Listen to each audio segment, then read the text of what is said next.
Assalamualaikum warahmatullahi wabarakatuh. Salam sejahtera, salam sehat untuk kita semua. Semoga juga teman-teman dalam keadaan baik-baik saja, tetap semangat menjalani aktivitas setiap hari.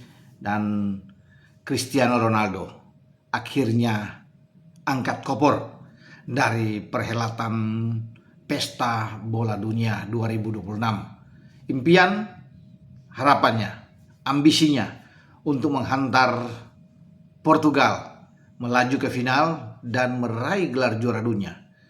Piala yang diidam-idamkan oleh Ronaldo yang belum pernah ia dapatkan sejauh ini. Pupus.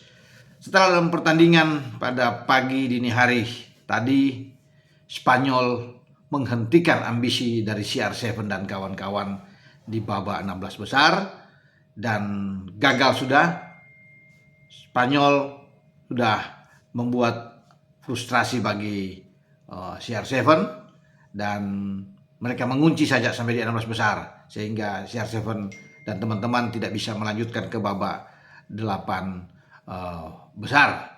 Gol tunggal dari Mikel Merino, pemain yang masuk di babak kedua yang didorong oleh pelatih De La Fuentes ya, karena dapat pergantian yang dibuat oleh Spanyol, termasuk menarik Baena keluar, ada Mikel Oyarzabal juga ditarik keluar, ada Pedri ya ditarik keluar, Dani Olmo juga ditarik keluar. Tapi bagaimana ya De La Fuentes bisa dengan jeli memainkan Mikel Merino, pemain Arsenal ini masuk bersama dengan Ferran Torres. Ada pergantian-pergantian yang dilakukan, ini tentunya sangat baik ya bagi Spanyol, sehingga gol tunggal itu tercipta di penghujung laga.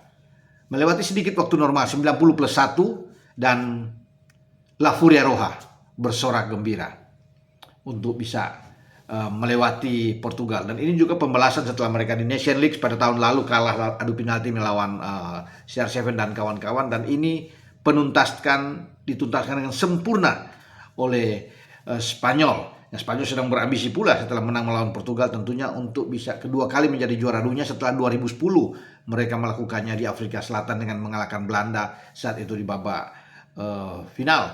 Sekarang harapan itu terbuka ya, Spanyol akan bertarung dengan Belgia. Belgia juga sudah memupuskan harapan tuan rumah Amerika Serikat dalam pertandingan tadi pagi. Baru saja selesai ketika saya membuat konten video ini, di mana tim asuhan Rudi Garcia mengalahkan tim asuhan Mauricio Pochettino. Tidak tanggung-tanggung dengan 4-1 di hadapan publik Amerika Serikat yang begitu antusias, begitu militans untuk bisa mendukung tim Amerika Serikat. Tapi apa daya, mereka dipermalukan oleh Belgia.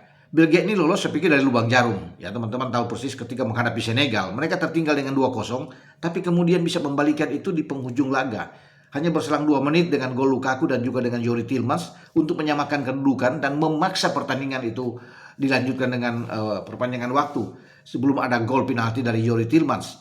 Itu yang membuat mereka bisa lolos. Padahal ya dengan 10 menit rentang waktu di saat Senegal unggul 2-0, mereka itu berada di ujung tanduk sama sekali dan nyaris tersisih. Tapi ketika Belgia lolos, itu pasti ada adrenalin, ada motivasi yang sangat berlebihan dari Youri Tielemans dan kawan-kawan, dan itu mereka tumpahkan di saat menghadapi Amerika Serikat tadi pagi. Dan banyak yang memperkirakan bahwa Amerika Serikat ini bisa membuat ledakan, bisa mengatasi Belgia, dan mereka bisa menantang salah satu pemenang di antara Spanyol dan Portugal. Ya, ketika Spanyol lolos kan semua berharap bahwa Amerika Serikat akan berhadapan, tapi ternyata tidak. Mereka disingkirkan oleh Belgia dengan 2 gol brace dari Ketelare ya, pemain di menit ke-9:33 ada gol dari Van Aken, dan ada pemain pengganti, pemain mereka yang sudah legend kalau saya katakan di sini, yaitu Romelu Lukaku yang masuk di babak kedua, dan akhirnya di 90+3 Lukaku melengkapi kemenangan dari Belgia dengan 4-1. Satu gol dari Amerika Serikat dibuat oleh Malik Tillman di menit ke-31, tapi itu tidak cukup untuk terus membangun asa mereka lolos ke babak 8 besar. Maka di 8 besar nantinya atau di perempat final, Belgia akan menantang La Furia Roja Spanyol. Nah, Eropa ya mengirim 5 wakil mereka di babak perempat final. Karena sebelumnya kita tahu Norwegia membuat kejutan besar dengan mengalahkan pemegang 5 kali gelar juara dunia Brasil. Ya, mereka lolos ke 8 besar, Erling Haaland dan kawan-kawan. Kemudian Inggris dengan Harry Kane ya sebagai kapten kesebelasan juga memupuskan harapan tuan rumah Meksiko untuk bisa berlanjut ke 8 besar, dan Inggris lolos sehingga akan bertemu antara Inggris dan Norwegia di babak 8 besar. Jadi ada 5 itu, selain Norwegia, Inggris, Belgia sudah masuk, kemudian ada Spanyol dan Prancis. Prancis akan memainkan pertandingan melawan Maroko di 8 besar, sementara Spanyol akan terlibat dalam duel sesama Eropa dengan Belgia.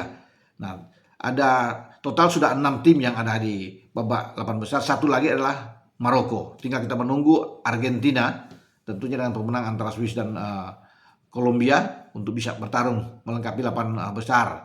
Nah, kemudian ada mantan-mantan atau ex juara dunia yang masih bertahan seperti Spanyol, Prancis ya, dan Inggris. 3 yang bertengah setelah berhasil out, tinggal menunggu Lionel Messi dan kawan-kawan. Ya, Argentina apakah bisa terus melanjut ya, sehingga ada 4 mantan juara dunia, atau kan kalau Argentina kan juara bertahan. Apakah ini akan terus tradisi diraih oleh mereka-mereka yang menjadi juara dunia? Tetapi saya berharap memang harus ada juara dunia baru, sehingga ini kan lebih enak. Jangan lagi hanya dengan 8 tim yang terus-menerus berputar di antara mereka, termasuk Italia yang tidak lolos, tapi harus ada satu. Nah, ketika Portugal gagal lawan Spanyol, ya hilang harapan itu untuk ada juara dunia baru, karena sebelumnya kan Belanda juga sudah out karena hanya dengan tim-tim yang punya kedalaman skuad oke yang bisa menjadi juara dunia. Nah, sekarang tinggal harapan itu ada di Norwegia yang nantinya akan bertarung dengan Inggris. Norwegia kalau bisa menjadi juara dunia untuk masuk ke 8 besar aja sudah menjadi sejarah besar buat Erling Haaland dan kawan-kawan. Apalagi kalau mereka meluncur ke babak semifinal dan final kemudian menjadi juara. Tapi kan rintangan masih ada di depan. Inggris ya akan bertarung tim sesama Eropa. Kalau menang pun kemungkinan besar Norwegia akan bertarung dengan juara bertahan. Siapa lagi kalau bukan Argentina dengan Lionel Messi-nya. Itu pun kalau memang Argentina terus bisa konsisten untuk bisa mengatasi salah satu di antara Swiss atau dengan Kolombia. Jadi memang masih ramai. Satu lagi yang punya harapan untuk bisa menjadi juara dunia yaitu Maroko. Tapi Maroko ketemu dengan Prancis. Ya, Achraf Hakimi dan kawan-kawan harus bisa berjuang keras.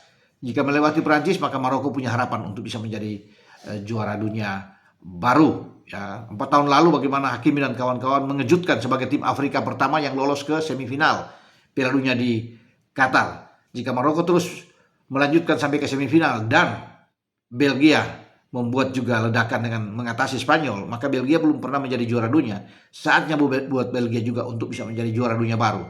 Berarti di semifinal bisa berhadapan antara Maroko dan Belgia. Sementara kita berharap Norwegia juga bisa lolos. Ya, tapi itu memang perlu perjuangan berat melawan dengan Inggris, dan kita akan semakin nyata melihat kalau 3 ini Maroko, Belgia dan Norwegia bisa lolos, wah itu enak. Dan kalau ada kejutan di antara Swiss ataupun dengan Kolombia yang bisa mengalahkan Argentina, maka harapan juara dunia baru ada, karena Swiss dan Kolombia juga belum pernah menjadi juara dunia. Nah, kita akan tunggu. Tapi memang agak berat juga ya kalau bisa melihat, karena memang yang maju ke babak yang krusial ini ya mereka-mereka yang punya potensi dengan mental juara, dengan tradisi yang kuat.